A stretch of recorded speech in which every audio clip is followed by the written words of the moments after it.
Hello everyone, welcome to our presentation on statistical inference with the General Social Survey or GSS data. So today we will be diving into how we can use statistical tools to uncover insights about societal trends and behaviors. And by the end of this video, you will see how data can tell us fascinating stories about the world.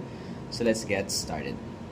We will be having different agendas. First, we will have the introduction, of course, the data itself, research questions, explanatory data analysis, and the conclusions. For the objectives, we have four. First step will be to understand the structure and key variables of the General Social Survey or the GSS dataset. Explore relationships between gender, income, political views, age, and TV watching habits through descriptive analysis. Third step will be to apply statistical inference methods, including two sample t-tests to answer research question. And lastly, to interpret statistical results and draw meaningful conclusions about social patterns in the U.S. population. This report explores statistical inference using data from the GSS, a nationally representative dataset that captures a wide range of demographic, social, and political information about U.S. residents.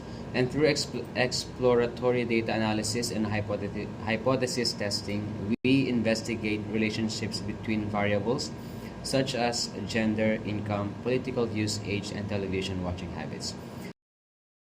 The goal is to practice applying statistical techniques, including t-tests and visual exploration to a real-world survey data in order to draw meaningful conclusions about broader social patterns. And for the data that we have,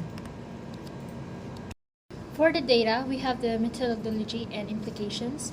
The General Social Survey GSS dataset gathers demographic, behavioral, and attitudinal information about residents of the United States.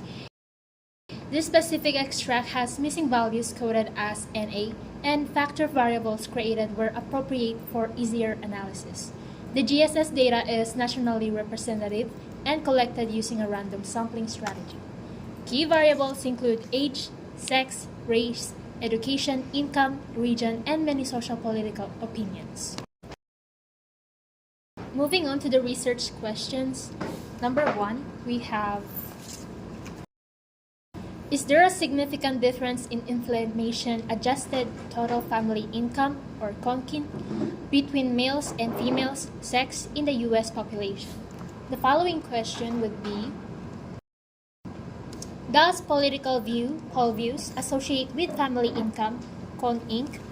And lastly, the last research question would be: is there a difference in television watching time, TVRs, between different age groups, age, or gender sex?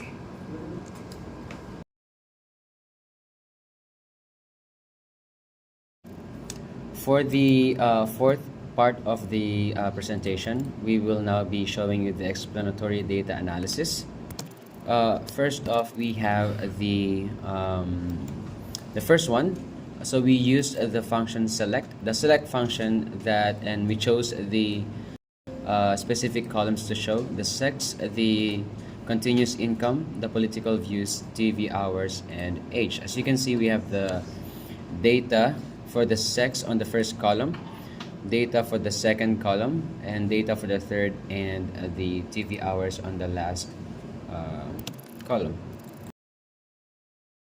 So in this box plot, we have the first one, income by sex. This box plot is comparing family incomes for males and females.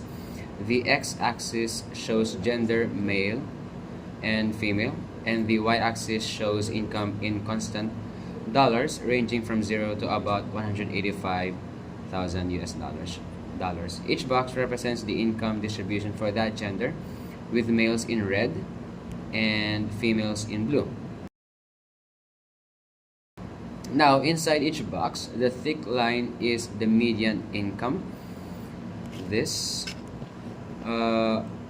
for males, the median is around 35,000 US dollars, and for females, it is slightly lower, also around 35,000 US dollars. The box itself shows that the middle 50% of the data, the interquartile range Both groups have similar spreads, meaning the income variability is comparable between genders. So for the following box plot is we have the income by political views. It breaks down a family income by political views ranging from extremely liberal to extremely conservative. The x-axis lists the political views on a 1 to 7 scale, where 1 is extremely liberal and 7 is extremely conservative. The y-axis shows income in constant dollars from 0 to about $185,000. Each box represents the income distribution for political view category. The thick line inside each box is the median income.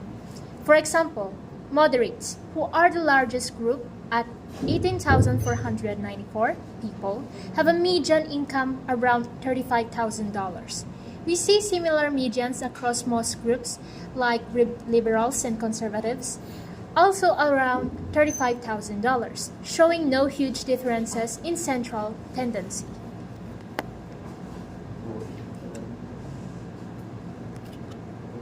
Wait lang, katuloy niya ba to?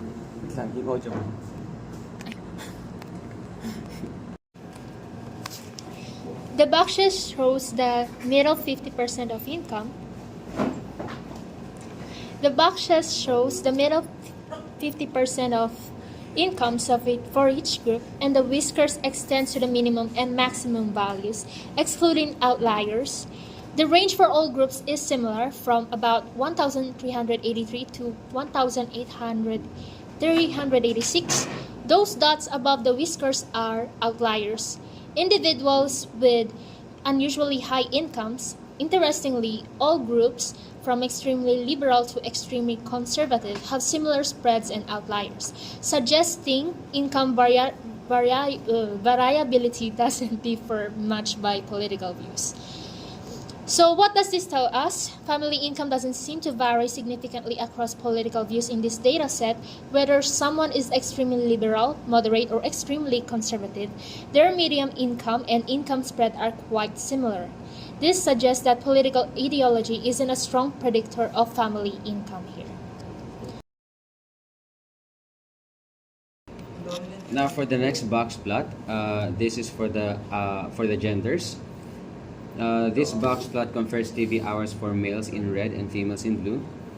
The median for both is around 2 hours, with the middle 50% ranging from 1 to 3 hours. The whiskers shows that the range up to 24 hours, with outliers above that. Now, what's the key takeaway? Males and females watch about the same amount of TV on average, with similar variability through same outliers watch a lot more. And that's it for the box plot.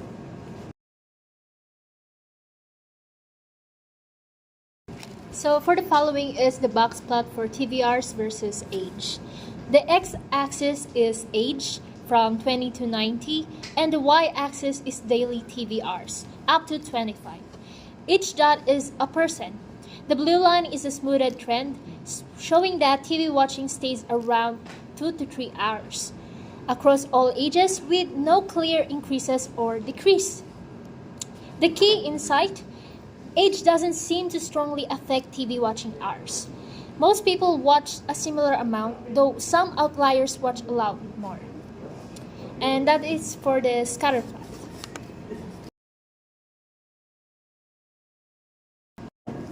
For the hypothesis testing, we tested whether there's a significant difference in household income between liberals and conservatives. Our null hypothesis is that there's no difference in mean income between the two groups.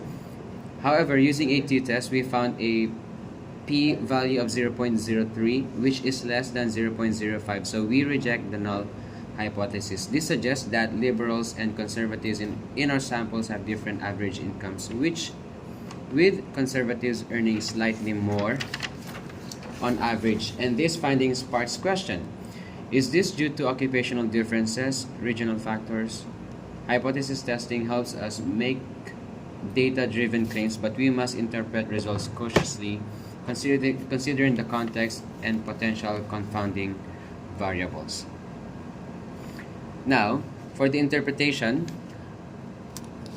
a p-value less than 0.05 would indicate statistically significant difference in mean incomes between genders. And a confidence interval not containing 0 would support rejecting the null hypothesis. For the conclusion, we conclude that based on the results, our statistical inference, if p-value is less than 0.05, there is evidence that gender is associated with income differences in the US population.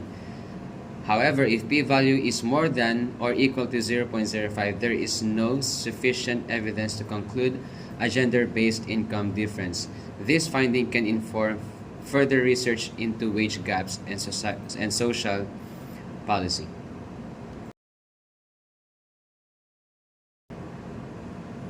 Thank you very much. My name is Emerald.